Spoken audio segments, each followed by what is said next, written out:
সুপ্রভাত। আজ 20শে জানুয়ারি।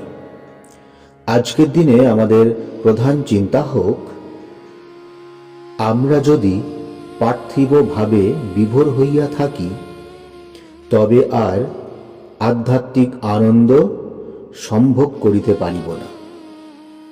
আজকের দিনের উপদেশ, যাহার সকল কর্মবৃত্তি বহির্মুখী সে এক বদ্ধ জীব। সকল বিষয়ে বাহিরের উপর নির্ভর করা সত্যি অন্তরের দারিদ্র্য প্রকাশ। যিনি জ্ঞানী তিনি দুঃখ বা বিপদে পড়িলে অন্তর্মুখী হন। যদি কোনো আঘাত তাহার উপর আসিয়া পড়ে তাহা গ্রাহ্য করেন না, বরঞ্চ নিজেকে দূরে সরাইয়া নেন। ক্ষুদ্র চেতা বহির্মুখী মানুষ আঘাতের সম্মুখীন হইয়া ফিরিয়া আঘাত করে।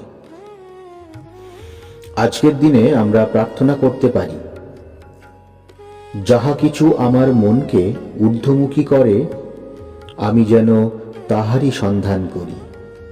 আমার সকল চিন্তা, কথা ও কাজ যেন ভগবদ্ভাবই প্রকাশ করে।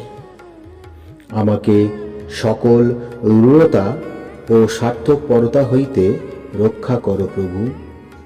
আমাকে ধীর ও প্রেমমণ্ডিত করো। এ জীবনকে এই আশীর্বাদ করো যে তোমার শক্তিতে শক্তিমান হইয়া আমি যেন তোমারই সেবা করিতে পারি। তোমার শান্তি ও আশীর্বাদে আমার হৃদয় পূর্ণ করো। জয়তু শ্রীরামকৃষ্ণ।